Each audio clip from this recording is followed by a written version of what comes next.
Sir. ওয়ালাইকুম আসসালাম। ভালো আছেন সবাই? আলহামদুলিল্লাহ স্যার, আপনি ভালো আছেন? জি, আলহামদুলিল্লাহ ভালো আছি। আ আপনাদের নেক্সট দিন কি পরীক্ষা? স্যার মুসলিম আইন।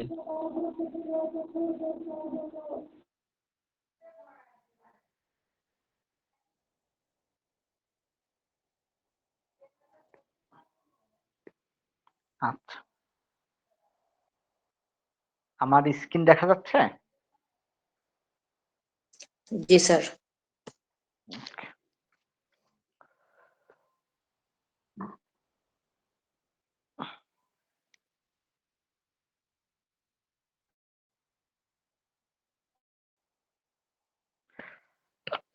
আচ্ছা, আমরা মুসলিম আইনের গণিতটা পড়বো আরকি।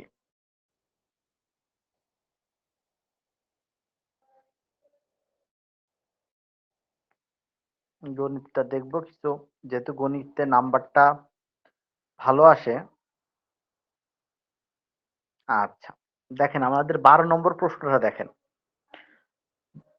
আমি এই যে আপনারা কে কতটুক পাবে এই জিনিসটা মুখস্থ আছে? কে কখন কত অংশ পায়? ম্যাথের মূল বিষয়টাই হলো কে কখন কত অংশ পাচ্ছে। এটা মনে রাখতে পারলে বাকিটা কোনো ব্যাপারই না। এটা হলো একদম সহজ। দেখেন, জনাব রহমান নামের একজন হানাফি মুসলিম, পিতা মাতা 2 স্ত্রী, 2 কন্যা ও মৃত পুত্রের কন্যা রেখে মৃত্যুবরণ করেন। এর 2টা হানাফি উত্তরাধিকার আইন অনুসারে তার সম্পত্তি বন্টন করো এবং 1995 সালে মারা যাওয়ার পর মুসলিম পারিবারিক আইন অধ্যাদেশ 1961 অনুসারে সম্পত্তি বন্টন করো। হানাফি বিধি দেখেন, হানাফি বিধিটা দেখেন। আমরা প্রথমে ধরে নিই তার মোট সম্পত্তি 1 অংশ। তাইলে পিতা পাবে কতটুকু? 1/6, অর্থাৎ 6 ভাগের 1 ভাগ। মাতা পাচ্ছে 1 ভাগের 6 ভাগ, যেহেতু সন্তান আছে। আচ্ছা, দেখেন 2 স্ত্রী পাচ্ছে কত? অর্থাৎ 1/8, অর্থাৎ এই 1/8 যতটুকু অংশ আসবে এটা 2 জনের ভিতরে ভাগ হবে, তার 2 স্ত্রীর ভিতরে। আর 2 কন্যা, কন্যা 1-এর অধিক থাকলে 2/3 পায়, অর্থাৎ 3 ভাগের 2 ভাগ সম্পত্তি পায়। আচ্ছা, রহমানের পুত্রের কন্যা বঞ্চিত, অর্থাৎ হানাফি আইন অনুসারে যদি অর্থাৎ পিতা মারা যাওয়ার আগেই যদি পুত্র মারা যায় বা কন্যা মারা যায়, তার ওয়ারিশরা আর সম্পত্তি পাইতো না, অর্থাৎ সেটা থেকে বঞ্চিত হবে। আচ্ছা, দেখেন তাহলে মোট সম্পত্তি কত হচ্ছে? 1/6 যোগ 1/6 যোগ 1/8 যোগ 2/3, অর্থাৎ 27/24। এটা যোগ করলে এখন মোট সম্পত্তি আমাদের 24 অংশ, কিন্তু আমাদের ভাগ হয়ে যাচ্ছে 27টা ভাগ হচ্ছে। তার মানে আমাদের সম্পত্তিটা সবার অংশ থেকে কমাইতে হবে। দেখেন কিভাবে কমানো যায়। দেখেন এখানে দেখা যাচ্ছে হরের চেয়ে লব বড়, অর্থাৎ সম্পত্তির এককের চেয়ে বন্টনকৃত সম্পদের পরিমাণ বেশি, অর্থাৎ যতটুকু সম্পত্তি আছে তার থেকে বন্টন হয়ে গেছে বেশি।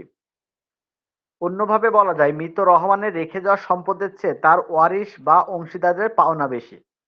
এক্ষেত্রে আউল নীতি প্রয়োগ হবে। আচ্ছা, দেখেন আউল নীতিটা এখন সবাই নিচে যেহেতু 24 আছে, এই সবাইরে এই নিচের অংশটাকে 27 করতে হবে। 27 দেখেন হ্রাসকৃত অংশ, এই যে নিচে যদি 24 করা হয়, নিচে 24 ছিল না? জি স্যার, 24 ছিল। তার মানে পিতা 1/6, 1/6 রে নিচে 24 করতে হলে কত দিয়ে গুণ করতে হয়? 4 দিয়ে। 4 দিয়ে গুণ করতে হয়। তাহলে 4/24। এই 24টাকে আমরা লবের সঙ্গে মিলানোর জন্য কি করছি? 27 করতেছি, অর্থাৎ 4/27। আবার 1/6 কে আবার 4/27 করতেছি। এখন কন্যা স্ত্রীর অংশ কত? 1/8, অর্থাৎ 24 করতে হলে 3 দিয়ে গুণ করতে হচ্ছে, তাইলে 3/27। এখন অর্থাৎ মোট অংশ দেখেন লাস্টে যোগ করলে 1 হয়েছে। এবার বুঝতে স্যার পারছেন? স্যার এটা যদি আবার বলতেন একটু ভালো হতো। রাষ্ট্রীয় আচ্ছা, আউট মানে হ্রাসকৃত অংশ।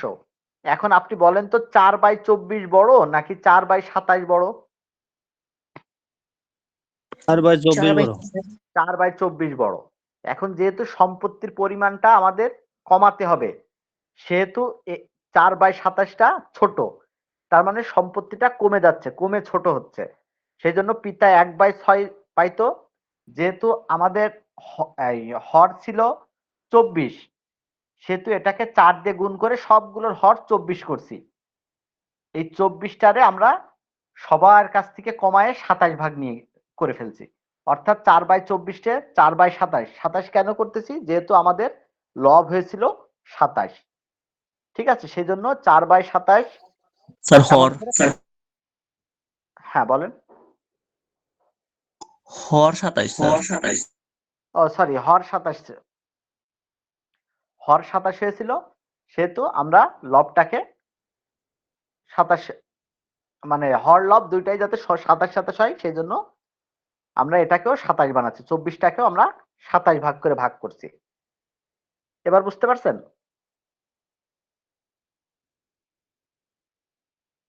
আর স্যার 2 কন্যা যে 16 এটা আছে সেটা কিভাবে হয়েছে? 2 2 কন্যা। কন্যা। আচ্ছা, এই যে 2/3, এই 3টাতে 24 বানাইতে হলে কত দিয়ে গুণ করতে হয়? 8 8। তাহলে 8 দুগুণে 16, আর 3 8টা 24। এই 16টারে, এই যে 24টারে আমরা 27 করছি। এবার বুঝতে পারছেন ওটা 2 কন্যা কিভাবে 16 হলো? জি স্যার, থ্যাংক ইউ। আচ্ছা, এবার দেখেন আমরা মুসলিম ফ্যামিলি ল অর্ডিন্যান্স যেটা বলে 1961 সালে অনুসারে আমরা এটা বন্টন করে দেখি। রহমানের পিতা পাচ্ছে 1/6, মাতাও 1/6 ফিক্সড। আচ্ছা, রহমানের স্ত্রী পাচ্ছে 1/8। আচ্ছা, রহমানের 2 কন্যা কেন অবশিষ্টভোগী? কারণ এই যে রহমানের একটা পুত্র ছিল না, এই পুত্র তো মারা গেছে। এই পুত্রর যে অংশটা পাইতো, পুত্রর এই কন্যাও সেই অংশটা পাবে। অর্থাৎ সে তার পিতার জায়গায় চলে আসবে। এখন কন্যা এবং পুত্র এরা কোন অনুপাতে পায়? 2:1 অনুপাতে। অর্থাৎ পুত্র দ্বিগুণ পায়। দেখেন, মোট সম্পত্তি যোগ করলে হয় 1/6 যোগ 1/6 যোগ 1/8, মোট 11/24। তাইলে সম্পত্তি বাকি থাকছে 1 থেকে 11/24 বিয়োগ করলে 13/24। এবার দেখেন 1961 সালের মুসলিম পারিবারিক আইন বা বিধিবদ্ধ আইনের 4 ধারা অনুযায়ী পুত্রের কন্যা সেই অংশ পাবে যা তাদের পিতা জীবিত থাকলে পেতেন। অর্থাৎ এখানে রহমানের মৃত পুত্র জীবিত থাকলে রহমানের 2 কন্যার সাথে অবশিষ্টভোগী হিসাবে 2:1 অনুপাতে অংশ পেতেন, আমি যেটা বললাম। আচ্ছা, এখন দেখেন তাহলে এক পুত্র পাবে 2 ভাগ আর 2 কন্যা পাবে 2 ভাগ। তাহলে মোট হচ্ছে কত ভাগ সম্পত্তি? কয় ভাগে ভাগ করতে হবে এই অবশিষ্ট অংশটারে? 4 ভাগে। 4 ভাগে। তাহলে রহমানের 2 কন্যা পাবে কত? 13/24। সম্পত্তি বেঁচে ছিল কত? 13/24 অবশিষ্ট। জি স্যার 13/24। হ্যাঁ, এর কত অংশ? 4/2। অর্থাৎ 2 কন্যাতে 2 ভাগ পাচ্ছে, 4/2 অংশ, বা 13 দুগুণে 26 আর 4 24 96। আর রহমানের পুত্রের কন্যাও একাই পাচ্ছে 2 ভাগ। কেন? তার বাবার অংশটা পাচ্ছে। অর্থাৎ 13/24 এর 2/4, অর্থাৎ 26/96। এবার দেখেন রহমানের পিতা, এখন এই যে আমাদের নিচের সংখ্যাটা 96 আসছে, নিচের এটা হর না লব বলেন? নিচে হর স্যার নিচে হর নিচে হর। হর। আমাদের ছোটবেলায় পড়াইতো যে দুধের স্বর উপরে আর অঙ্কের স্বর এই হরের সাথে মিল রেখে বলতো এটা নিচে। আচ্ছা, সুন্দর এবার স্যার দেখেন, এক্সাম্পল। হ্যাঁ এবার দেখেন 26/96 এখন সবগুলো সংখ্যাটাকে আমরা 96 করব যাতে যোগ বিয়োগে 1 হয় কিনা এটা দেখার জন্য। তাইলে পিতা পাইতো 1/6 অংশ। এই 6টাকে আমাদের কি করতে হবে? হরটাকে 96 করতে হবে। তাহলে কত দিয়ে গুণ করতে হবে? 16 দিয়ে। 6 16 96। তাহলে 1 গুণ 16, দেখেন 16/96, মাতা পাচ্ছে 16/96, 2 স্ত্রী পাচ্ছে 12/96, কারণ 8 বারং 96, আর রহমানের 2 কন্যা পাচ্ছে 26/96। এখন দেখেন এগুলো সব যোগ করলে 96/96 হবে, অর্থাৎ 1 অংশ সম্পত্তি পূর্ণ হয়ে যাবে। ক্লিয়ার? জি স্যার। স্যার ক্লিয়ার স্যার, আমার একটা প্রশ্ন ছিল স্যার। প্রশ্ন পড়ে নেব, এই অঙ্কটা বুঝতে পারছেন কিনা সবাই তাই বলেন। জি স্যার, অঙ্ক বুঝতে পারছি স্যার। আচ্ছা, এবার কি প্রশ্ন সেটা বলেন। স্যার প্রশ্নটা হচ্ছে, এই যে মুসলিম আইন 1961 এবং হানাফি আইন, এই দুটোর মধ্যে বেসিক পার্থক্যটা কোন জায়গায় স্যার? হানাফি আইনটা, অর্থাৎ আমরা যে খলিফাদের আহ, মেনে চলি, 4 খলিফা, তাদের সময়ের যে আইনটা প্রচলিত ছিল সেটা, আর এই যে আমাদের যে কি যেন বলে মুসলিম ফ্যামিলি ল অর্ডিন্যান্স, যেটা সেটা হলো সময়ের সাথে প্রয়োজনীয়তা বা আপনার সামাজিক প্রেক্ষাপট দেখে নিজেদের মতো আমরা আইনটা তৈরি করে একটা আইন প্রচলন করছি। এই হলো পার্থক্য। স্যার ওই যে গণিতের পার্থক্যটা কোন জায়গায় স্যার? গণিতে অনেক সময় হানাফি আইন ধরে, আবার মুসলিম। আচ্ছা, হানাফি আইনে দেখেন এখানে মৃত পুত্রের যে কন্যা, সে কোনো সম্পত্তি পাচ্ছিল না, তার বাবা তার দাদার আগে মারা গেছিল বিধায়। আর মুসলিম ফ্যামিলি ল অর্ডিন্যান্সে এটা, তার বাবা তার দাদার আগে মারা গেলেও তার বাবা যতটুকু অংশ অংশ পেত, সে তার ফুফুদের সঙ্গে সেই অংশটাই পাচ্ছে। অর্থাৎ ফুফুরা ফুফুদের অংশ পাচ্ছে আর তার বাবার অংশটা সে পাচ্ছে, অর্থাৎ তার বাবার প্রতিনিধি হিসাবে সে ওই জায়গাটা বসতেছে। এটাই হলো বেসিক পার্থক্য। এটা ছাড়া আর পার্থক্য আসেনি স্যার? এটা ছাড়া? অঙ্কে জি স্যার, অঙ্কের কথা বলতেছি। না না, এটাই বেসিক পার্থক্য। ও, আর একটা পার্থক্য, ওই যে আহ ওখানে যেহেতু পুত্রের কন্যা, এই এই যেহেতু পুত্র সন্তান নাই হানাফি লতে, সেহেতু এখানে কন্যারা পেয়েছে 2/3 অংশ, এটা অংশীদার হিসাবে। কিন্তু আপনার মুসলিম ফ্যামিলি ল অর্ডিন্যান্সে এখানে যেহেতু অবশিষ্ট সম্পত্তি পুত্র এবং কন্যাদের মধ্যে ভাগ করা হচ্ছে, সেহেতু এখানে অবশিষ্ট ভোগী হিসাবে সম্পত্তিটা পাচ্ছে। এই এই দুইটা পার্থক্য এখানে আছে।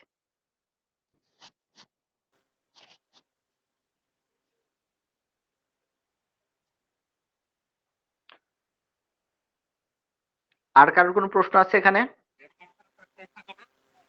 বুঝি নাই, ওনার কথা কি আমি শুনতে পাচ্ছি না নাকি? স্যার, হ্যাঁ বলেন। আপনি যে বলছিলেন যে ফুপি যদি থাকে তাহলে হ্যাঁ 1/6 অংশ পায় কন্যা, হ্যাঁ, এইটা স্যার কিভাবে? তাহলে যে হানাফি আইনের যে টাকা কিছু যদি নাই পায় তাহলে এটাও তো পাবে না।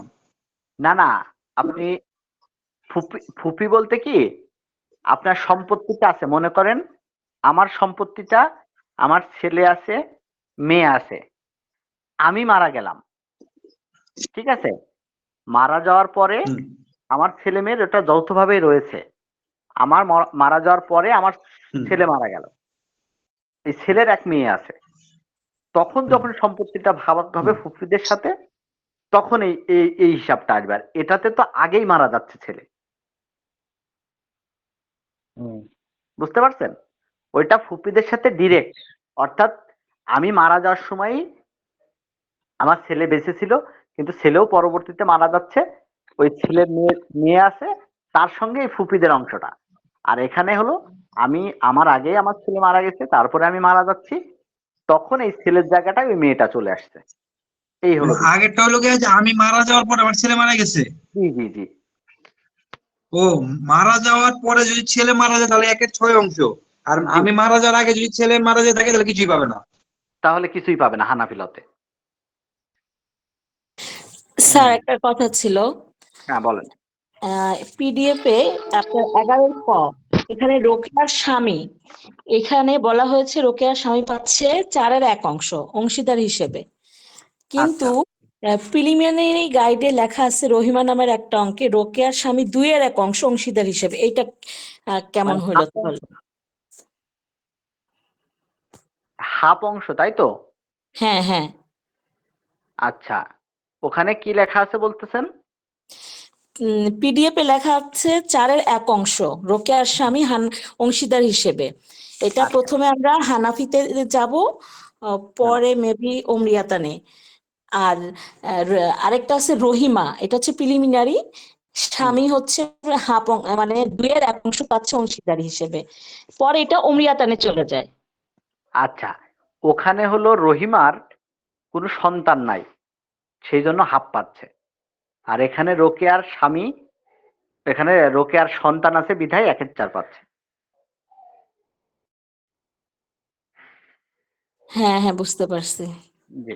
Thank you sir. স্যার ভাই থাকলে কোন অংশে পাই স্যার, যদি ভাই- ভাই থাকে? আচ্ছা, ভাই থাকে বলতে ভাইয়ের সঙ্গে কে কে থাকবে? বোন আছে, ভাই আছে, মা আছে, স্ত্রী আছে। হ্যাঁ, তাহলে এখানে সবাই তো পাবে। বোন আছে, ভাই আছে, মা আছে, হ্যাঁ স্ত্রী আছে, তাই তো? এখানে স্যার, বোন বোনের এবং সম্পত্তি কি ভাই পাই স্যার? বোনের সম্পত্তি কি ভাই পায়? হ্যাঁ পাই। তার যদি আর অন্য ভাইয়ের কিছু সম্পত্তি কি ভাই পায়? ভাইয়ের সম্পত্তি ভাই পাই। স্যার উত্তরাধিকার আছে, ছেলে মেয়ে আছে, ওই লোক তাহলে মারা গেছে তার। শোনেন, এখানে শর্ত তাহলে আছে। ভাই বোন সম্পত্তি পাইতে হলে অবশ্যই তার উত্তরাধিকার থাকবে না, অর্থাৎ সন্তান থাকবে না। সন্তান বলতে পুত্র সন্তান থাকলে ভাই বোন দুইটাই এক্সক্লুডেড হয়ে যাবে। পুত্র সন্তান থাকলে? হ্যাঁ, পুত্র সন্তান থাকলে। পুত্র আর কন্যা সন্তান সন্তান থাকলে? কন্যা সন্তান থাকলে ভাই পাবে, ভাই ভাতিজা এরা পাবে।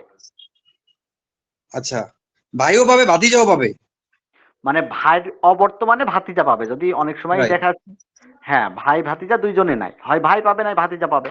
এই আর যদি কন্যা থাকে, ভাইয়ের যদি কন্যা থাকে, ভাতিজি থাকে? ভাতিজি থাকে, তাহলে হ্যাঁ। ভাতিজির সাথে যদি আর কেউ না থাকে তাহলে ভাতিজি পাবে। আচ্ছা আর যদি ভাতিজির সঙ্গে অন্য ভাইয়ের পুত্র থাকে তাহলে তারা পাবে। আচ্ছা, কারণ ডক্ট্রিন অফ ভাতিজি বলতে হবে। রিপ্রেজেন্টেটিভ আপনার শুধুমাত্র পিতা মাতার ক্ষেত্রে প্রযোজ্য, ভাই বোনের ক্ষেত্রে প্রযোজ্য না। মুসলিম স্যার লোটা। আমার একটা মুসলিম না, ডক্ট্রিন অফ এই যে আপনার 1961 সালের যে আইনটা। আচ্ছা আচ্ছা স্যার আমার আচ্ছা, একটা প্রশ্ন আছে। হ্যাঁ বলেন। আমি আর একটা এটা হচ্ছে অঙ্ক করাবো। হ্যাঁ, তারপরে আবার প্রশ্ন নেব, আপনি এই প্রশ্নটা করেন। ওকে স্যার, মায়ের সম্পদ ভাগের ক্ষেত্রে এটা তো পিতার সম্পদ, যদি মায়ের সম্পদ ভাগের ক্ষেত্রে এরকম কেস হয় যে আহ, মা আগে মারা গেছে তারপরে সন্তান মারা গেছে, হ্যাঁ। তাহলে সন্তান মারা গেছে এবং ওই সন্তানের ঘরে কোনো ছেলে নাই, মেয়ে আছে, হুম। সেই ক্ষেত্রে সেই সন্তানগুলা হচ্ছে মানে কি পরিমাণ? মায়ের আগে সন্তান মারা গেছে তাই তো? হ্যাঁ, মায়ের সম্পদটা যখন হচ্ছে নিচে সন্তানটা মারা গেছে মায়ের আগেই। আচ্ছা, আমি আপনাকে বলতেছি, আপনি যেটা বলতে চাচ্ছেন আমি বুঝতে পারছি। অর্থাৎ দেখা যাচ্ছে আমার দাদি মারা যাওয়ার আগে আমার বাবা মারা গেছে। এখন দাদির হ্যাঁ সম্পত্তি, হ্যাঁ, এখন আমি এই যে আছি ওয়ারিশ হিসাবে, আমার বাবার ওয়ারিশ হিসাবে, এখন ওই দাদির সম্পত্তিটা আমি পাবো কিনা, আপনি তো এটা বলতে চাচ্ছেন? হ্যাঁ হ্যাঁ হ্যাঁ, এটা পিতা এবং মাতা, অর্থাৎ আমার বাবার পিতা এবং মাতা দুইজনের ক্ষেত্রে এই 1961 সালের এই আইনটা প্রযোজ্য, শুধু পিতা এবং মাতার ক্ষেত্রে। ওকে। না, আমি আবার একটা কমন ল শুনেছিলাম মানে লোকমুখে, সেটা হচ্ছে যে আহ, যদি মা মারা যায় সেই ক্ষেত্রে মায়ের অংশটা হচ্ছে ছেলে মেয়ের মধ্যে তো যাই, ওইটা আবার হচ্ছে বাবার অংশের মধ্যেও কিছু অংশ চলে যায়, হ্যাঁ, মানে কারণ বাবা ওই সম্পদের কিছু অংশ পায়। বাবা বলতে এইটা মানে আসলে হচ্ছে না। যিনি মারা গেছে তার স্বামী। হ্যাঁ, তার স্বামী, হ্যাঁ হ্যাঁ, স্বামী তো পাবে, স্বামী তো কোরআনিক হ্যাঁ হ্যাঁ, সেটাই। হ্যাঁ, স্বামী তো মানে পাবেই। হ্যাঁ স্ত্রীর ক্ষেত্রে যেরকম স্বামী যদি মারা যায় তাহলে স্ত্রীর ভাগ থাকে, ওই সেম ভাবে হ্যাঁ হ্যাঁ, স্বামীও ভাগ থাকবে। জি জি জি। ওইটা কি আচ্ছা, অংশটা সমান হবে? না, এটা অংশটা তো দেখেন আপনার ওখানে বলেই দেওয়া আছে। ঠিক আছে, বুঝতে পেরেছি। হ্যাঁ। ধন্যবাদ স্যার। আচ্ছা, এবার 10-এর খ এই প্রশ্নটা দেখেন।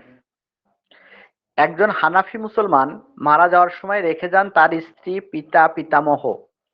রেখে যান স্ত্রী, পিতা, পিতামহ। তাহলে কে কে থাকছে?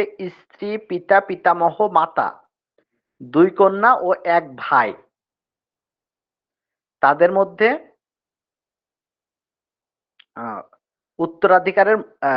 উত্তরাধিকারীদের মধ্যে বন্টন করো, মানে 27 লক্ষ টাকা বন্টন করতে হবে। আগেই বলছি, পিতামহ মানে দাদা, পিতা থাকলে পিতামহ পায় না। অর্থাৎ যেমন ছেলে থাকলে ছেলের ছেলে পাবে না, তেমনি পিতা থাকলে পিতার বাবা পাবে না। তার মানে পিতামহ এখানে কোনো টাকা পাবে না। আচ্ছা, এখন হানাফি আইনে এই যে 1 ভাই, বাবা বেঁচে থাকলে ভাই পাবে না হানাফি আইনে, ঠিক আছে? বাবা বেঁচে থাকলে ভাই পাবে না। অর্থাৎ বাবা এখানে অবশিষ্ট ভোগী হিসাবে গ্রান্ট হবে, মানে সবাইকে দেওয়ার পরে যেই সম্পত্তিটা থাকবে সেটা পুরোটাই পিতা পেয়ে যাবে।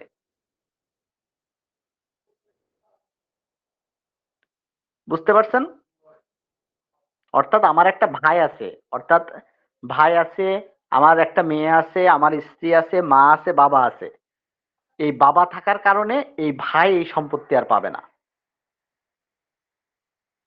বাবা থাকার কারণে দাদাও পাবে না সম্পত্তি, আবার এক ভাই আছে যে সেও পাবে না, সেও পাবে না। না স্যার? হ্যাঁ, সেও পাবে না, জি। আচ্ছা, দেখেন, তাহলে স্ত্রী 1/8, স্ত্রীর অংশটা সবসময় ফিক্সড। অর্থাৎ আপনি হানাফিতে যান বা ইসে যান, সন্তান না থাকলে স্ত্রী 1/8 পাবে। আচ্ছা, এবং এই সরি, এই যে পুত্র সন্তান না থাকলে 1/8 পাবে। এই সরি, সন্তান থাকলে 1/8 পাবে, আর সন্তান না থাকলে 1/4 পাবে। তাহলে এখানে 1/8 পাচ্ছে, পিতা পাচ্ছে 1/6 প্লাস অবশিষ্ট ভোগী। তার মানে তাকে 1/6 অংশ কুরআনিক শেয়ার হিসাবে দেওয়া থাকবে, এবং পরবর্তীতে যে যদি কোনো সম্পত্তি বেঁচে যায় তাহলে সেই সম্পত্তিটাও পিতা পাবে। ওকে? আচ্ছা, দেখেন, পিতামহ বঞ্চিত পিতা জীবিত থাকার কারণে, মাতা 1/6 পাচ্ছে অংশীদার হিসাবে, 2 কন্যা 2/3, 1 ভাই পিতা জীবিত থাকায় বঞ্চিত হচ্ছে। তাহলে এদের যোগফল কত হচ্ছে? 24/27। না স্যার, এটা ভুল আছে এখানে, 27/24। 27/24 না 24/27, কোনটা? না স্যার, এটা 27/24। কালকে অঙ্ক করার সময় স্যার এটাতে একটু ভুল বের আচ্ছা হয়েছিল। আচ্ছা, এটা ভুল হয়েছে। দান লসাগু আসছে কত? লসাগু, হ্যাঁ, লসাগু 24 আসছে। হ্যাঁ, 27/24। অর্থাৎ সম্পত্তি আছে 24 অংশ, কিন্তু আমাদের বন্টন হয়ে যাচ্ছে 27 অংশ। অর্থাৎ এদেরকে সবাইকে কমাইতে হবে। তার মানে নিচে কত আছে? 24। তাইলে 1/8 আমাদের বানাইতে হবে 24। তাইলে 3/24, তাই তো? তারপরে 4/24, তারপরে আবার 4/24, এবং 8 দুগুণী 16/24। এখন সবগুলো 24টা আমাদের কত করতে হবে? 27। তার মানে 3/27 আবার 1/6 করতে হবে, 4/27 আবার 1/6 4/27, এবং 2/3 অর্থাৎ 16/24 করতে হবে 16/27। এগুলো যোগ করলে সব, এই দেখেন, 3/27, 4/27, 4/27, 16/27, এটা এই অংশটা হবে। এখন আমাদের মোট সম্পত্তি কতটুকু? 27 লক্ষ। একক দশক শতক হাজার, হ্যাঁ 27 লক্ষ। তাইলে স্ত্রী পাবে কত? স্ত্রীর অংশ কত? 3/27। তাহলে স্ত্রী পাবেন 27 লক্ষ এর 3/27। ঠিক আছে? অর্থাৎ এই 27 27 কাটাকাটি করলে 1 লক্ষ হয়, এটা 3 দিয়ে গুণ করলে 3 লক্ষ টাকা। পিতা পাচ্ছে 4 লক্ষ, মাতা পাচ্ছে 4 লক্ষ, আর 2 কন্যা মিলে পাচ্ছে 16 লক্ষ। মোট দেখেন, 16, 4, 20, আর 4, 24, আর 3, 27 লক্ষ টাকা। ঠিক আছে? জি আপনাদের, স্যার। আচ্ছা, আপনাদের একটা সহজ প্রশ্ন দিই, এখন একটা উত্তর করে দেন তো। খাতা আছে কাছে? খাতা কলম? জি স্যার, আছে। আচ্ছা, লেখেন ক একজন হানাফি মুসলিম। জি স্যার আছে বললেন, ওনার বাড়ি কি চট্টগ্রাম? জি স্যার, চট্টগ্রামে। হুম, আচ্ছা লেখেন ক একজন হানাফি মুসলিম।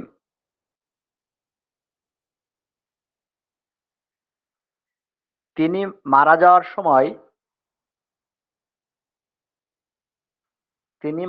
সময় এক কন্যা,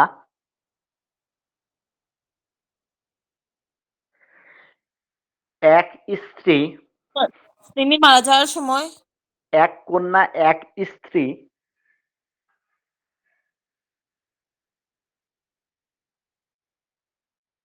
পিতা ও মাতা রেখে মৃত্যুবরণ করেন। পিতা ও মাতার রেখে যান।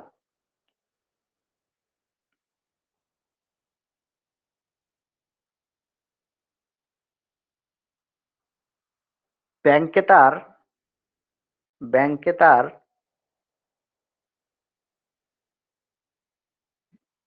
10 লক্ষ টাকা আছে। ব্যাংকে তার 10 লক্ষ টাকা আছে।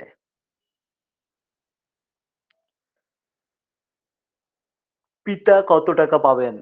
পিতা কত টাকা পাবেন?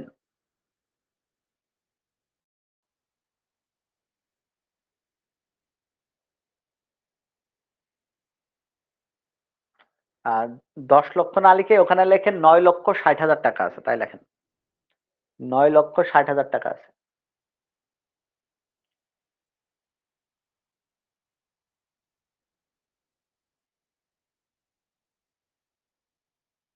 দেখেন পিতা কয় টাকা পাবে এটা দেখেন।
স্যার 2 লাখ টাকা পাবে।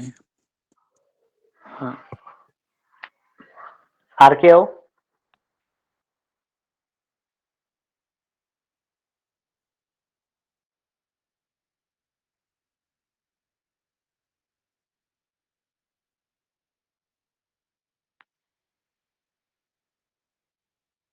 জি স্যার 2 লাখ টাকা পাবে স্যার পিতা।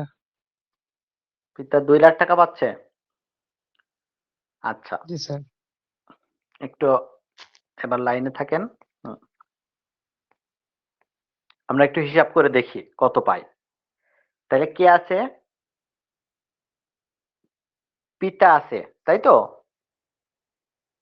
9,60,000। পিতা কতটুক পাচ্ছে?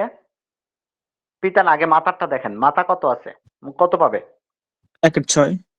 1/6 গুণ 1/6, তাই তো? আচ্ছা গুণ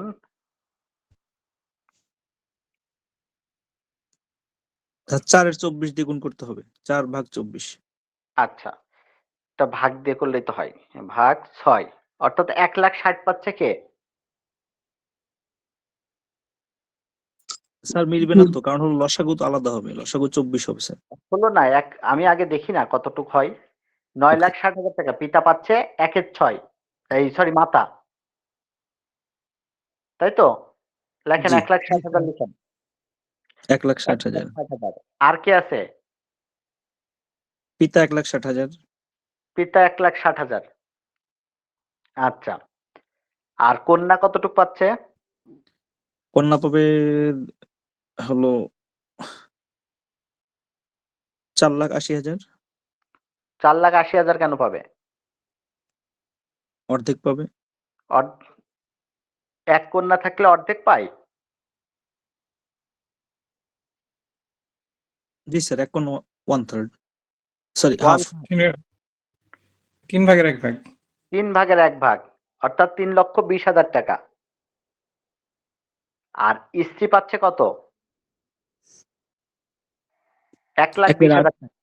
হ্যাঁ, তাহলে এবার দেখেন, কন্যা পেল 3,20,000 যোগ স্ত্রী পেল 1,20,000 যোগ মা পেল কত? 1,60,000। 1,60,000। 1,60,000। তাইলে পিতা পাচ্ছে কত? পিতা 1/6 অংশ হিসাবে পাচ্ছে 1,60,000। আর অবশিষ্ট ভোগ হিসাবে কতটুকু পাচ্ছে? 2 লাখ মোট। তার মানে মোট টাকা আমার 9,60,000। এখানে 6 লক্ষ টাকা চলে গেল। তাইলে বাকি 3,60,000 পিতা পাবে। ঠিক আছে, বুঝতে পারছেন স্যার কিনা? এখানে মাথারটা হিসাব করা হয় নাই। মাতা 1/6 পাচ্ছে। মাতা 1/6 পাচ্ছে 1,60,000 টাকা। আমাদের ওয়ারিশ কতজন তাই বলেন? 4 জন। আচ্ছা, 4 জন। পিতা বাদ রাখেন, পিতা বাদে কতজন? পিতা বাদে 3 জন। 3 জন। এক কন্যা কত পেল? 3,20,000।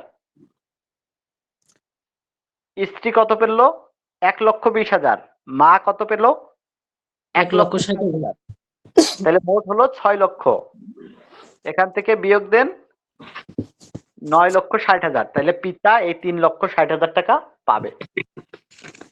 এখন পিতা 3,60,000 টাকা পাচ্ছে। প্রথমে অংশীদার হিসেবে, অংশীদার কতটুকু ছিল? 1/6। 1/6 ছিল না পিতা?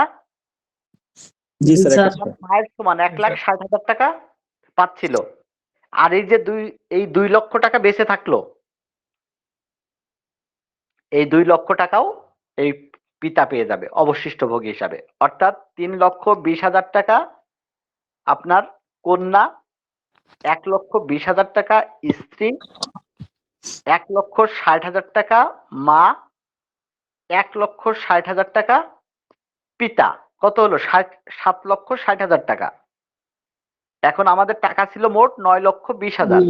60,000।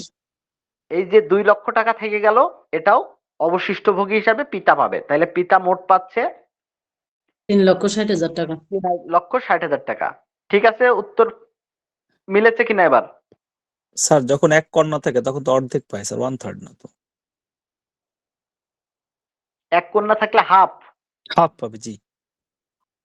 আচ্ছা, ভাই When no son, 1/3 মানে হচ্ছে daughter 3 will ভাগের get 1 ভাগ, এটা half. হাফ না ভাই। আমি তো, আমার যতটুক কন্যা যদি একজন থাকে সে 3 ভাগের 1 ভাগ পায়। আমি কনফিউজড হয়ে গেলাম নাকি? স্যার আচ্ছা, আপনি একটু প্রথমে করেছিলেন সেটাতে বলছিলেন। স্যার আমি কি একটা ছবি পাঠাবো ইয়াতে? হ্যাঁ, আচ্ছা, আমি এটা একটু দেখে নিই। আমি এটা একটু শিওর হয়নি।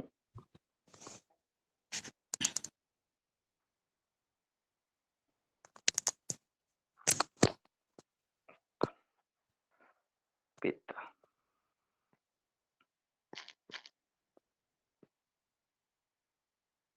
এক কন্যা থাকলে হাফ পাই। জি স্যার, সেটাই বলছি। Half, not 1/3, half.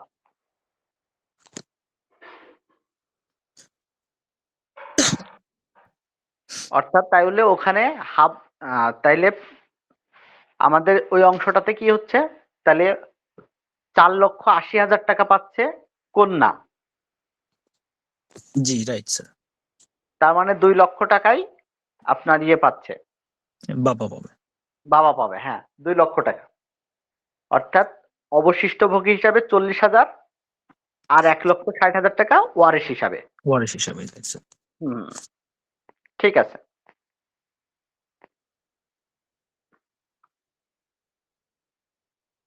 হ্যাঁ, 1 কন্যা হাফ পায়। আচ্ছা, এবার কারোর কোনো কিছু জানার আছে কিনা বলেন।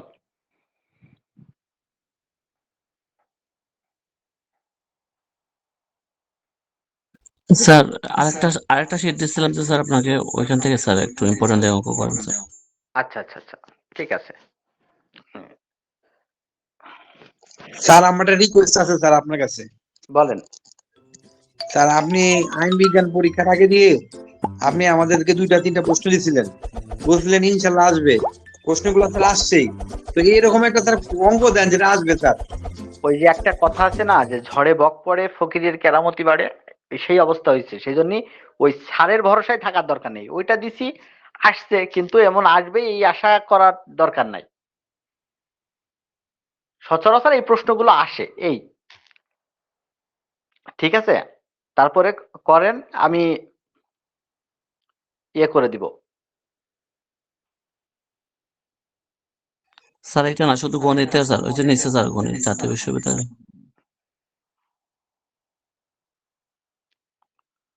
আচ্ছা জি স্যার।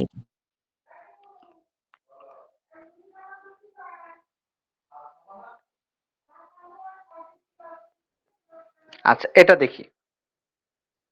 দবির মারা যাওয়ার সময় রেখে যান তার স্ত্রী, পিতা, পিতামহ, মাতা, এক পুত্র এবং এক কন্যা, এক আপন বোন ও পূর্বে মৃত এক পুত্রের পুত্র। দেখেন, হানাফি নিয়ম অনুসারে দবিরের স্ত্রী পাচ্ছে কত? 1/8, পিতা 1/6। দবিরের পিতামহ বঞ্চিত হবেন। কারণ কি? পিতা থাকলে পিতামহ হ্যাঁ। দবিরের মাতা 1/6, দবিরের এক পুত্র অবশিষ্ট ভোগী, এক কন্যা অবশিষ্ট ভোগী। আপন বোন বঞ্চিত হবেন, যেহেতু পিতা বাবা জীবিত আছে এবং স্ত্রীও আছে। আচ্ছা, দেখেন, দবিরের পূর্বে মৃত এক পুত্রের পুত্র তিনিও বঞ্চিত হবেন, কারণ দবিরের অন্য পুত্র জীবিত আছে। এটা হলো হানাফি আইন অনুসারে আমরা করছি। তাইলে মোট সম্পত্তি হচ্ছে 11/24 যোগ করলে, তাহলে সম্পত্তি অবশিষ্ট থাকছে 13/24। এখন এই 13/24 অংশ এক পুত্র এবং দুই কন্যা 2:1 অনুপাতে পাবে। 2:1 অনুপাতে। শোনেন, হানাফি লতে সবসময় জেনারেশন মেনটেন করে, অর্থাৎ আমি আমার ভাতিজার সঙ্গে কোনো সম্পত্তির ভাগাভাগিতে আসবো না। আমি আসবো আমার বোন, আমি আমার চাচার সাথেও আসতে পারবো না। ঠিক আছে? অর্থাৎ জেনারেশনটা সেম হইতে হবে 2:1 হইতে হলে। আমার বাবা আমার কোনো চাচাতো ভাইয়ের সঙ্গে সম্পত্তি ভাগাভাগিতে অংশগ্রহণ করবে না। হানাফি লয়ের এটা একটা সাধারণ নীতি। আমার বাবা আমার চাচাদের সঙ্গে এই অংশটা ভাগ করবে। আমার সন্তানরা আমার ভাইদের সঙ্গে কোনো সম্পত্তির ভাগাভাগিতে যাইতে পারবেন না। আমার সন্তানরা সবসময় আমার ভাতিজা ভাতিজি এদের সঙ্গে সম্পত্তির ভাগাভাগিতে যাবে। ঠিক আছে?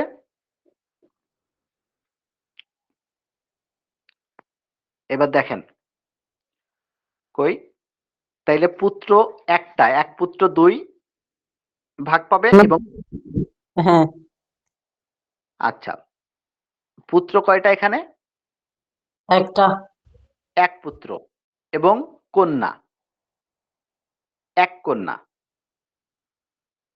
তাইলে কন্যা পাবে 1 ভাগ, পুত্র পাবে 2 ভাগ, অর্থাৎ মোট 3 ভাগ। অর্থাৎ অবশিষ্ট সম্পত্তিটা 3 ভাগের 2 ভাগ পাবে পুত্র। তার মানে দেখেন, দবিরের পুত্র পাবে 13/24 2/3, 26/72, এবং দবিরের কন্যা পাবে 13/24 1/3, অর্থাৎ 13/72। এখন যেহেতু আমাদের হরটা 72 চলে আসছে, তাহলে সবগুলোকে আমরা 72 ফরম্যাটে নিয়ে যাব, অর্থাৎ হর 72 বানাবো। দবিরের স্ত্রী 1/8, একে 9 দিয়ে গুণ করে এই যে 72 করে, দেখেন লাস্টে 1 যোগফল হচ্ছে। আচ্ছা, পরবর্তী অংশ দেখেন। আইন অনুসারে স্ত্রী পাচ্ছে 1/8, পিতা পাচ্ছে 1/6, পিতামহ বঞ্চিত হবে, মা পাচ্ছে 1/6, দবিরের এক পুত্র অবশিষ্ট ভোগী, এক কন্যা অবশিষ্ট ভোগী, আপন বোন বঞ্চিত হবে, দবিরের পূর্বে মৃত্যু এক পুত্রের পুত্র, অর্থাৎ পুত্রের পুত্র, পুত্র মারা গেছে তার পুত্র, কিন্তু এখানে যেহেতু ডক্ট্রিন অফ রিপ্রেজেন্টেটিভ অ্যাপ্লিকেবল, সেহেতু এই পুত্রের পুত্র তার বাবা যেটা পেত সে সেই অনুসারে পাবে, অর্থাৎ সেও অবশিষ্ট ভোগী। এখন মোট সম্পত্তি দেখেন 11/24 যোগ করলে 1-8 যোগ 1-6 যোগ 1-6, এই হলো 11/24, তাহলে অবশিষ্ট থাকছে 13/24। তাহলে এখানে পুত্র কয়টা হচ্ছে দেখেন তো? দুইটা পুত্র, দুইটা একটা পুত্র, একটা কন্যা। মারা গেছে আর একটা জীবিত আছে, তাহলে দুইটা পুত্র পাবে 2 ভাগ করে 4 ভাগ, আর একটা কন্যা পাবে 1 ভাগ, তাহলে 5 ভাগ। তাহলে এই 13/24 2 ভাগের 5, এই 5 ভাগের 2 ভাগ পাবে দবিরের পুত্র, অর্থাৎ 26/120। দবিরের পুত্রের পুত্র পাবে তার বাবার মতো, অর্থাৎ 2/5, অর্থাৎ 13/24 2/5, অর্থাৎ 26/120, আর কন্যা পাবে 13/24 1/5, অর্থাৎ 13/120। এখন আমাদের যেহেতু হরটা 120 চলে আসছে, সবগুলো 120 আমরা কনভার্ট করে নিয়েছি, যোগ করলে 1 হয়। ঠিক আছে? আচ্ছা, কারোর কোনো প্রশ্ন থাকলে বলেন, আমি ক্লাসটা শেষ করে দেব। আমি শ্বশুরবাড়ি থেকে ক্লাস নিচ্ছি, আমি সাতক্ষীরা আসছি ঝিনাইদহ থেকে, আজকে একটু দ্রুত শেষ করে দিব। কারোর কোনো প্রশ্ন, যেহেতু আপনাদের পরীক্ষা, না হলে আমি ক্লাসটা ক্যান্সেল করে দিতাম, পরীক্ষা বিধায় আমি এটা দায়িত্বটা এড়াতে পারি নাই। আচ্ছা বলেন, আপনাদের কারোর কোনো কিছু অনেক জানার? ধন্যবাদ স্যার আপনাকে আসলে স্যার। স্যার এই অঙ্ক অঙ্ক করানোটার আগে একটু কথা বললেন লাস্টের, যেটা যে আমার আমার সন্তানরা আমার ভাতিজা ভাতিজির সাথে সম্পত্তির বন্টনে যাবে, এটা একটু যদি স্যার আরেকটু রিপিট আচ্ছা, করতেন। অর্থাৎ মনে করেন আমার বাবার সম্পত্তি, আমি যদি বেঁচে থাকি হানাফি ল অনুসারে, আমি মনে করেন আমরা 5 ভাই, মনে করেন 3 ভাই বেঁচে আছে, 2 ভাই মারা গেছে। এখন আমার বাবা মারা গেল, তার সম্পত্তি ভাগ হবে আমাদের 3 ভাইয়ের মধ্যে। এই যে রাইট স্যার। ওই ভাইরা মারা গেছে, ওনার যে সন্তানরা আছে ওদের সাথে কোনো ভাগাভাগি হবে না, ওরা বঞ্চিত।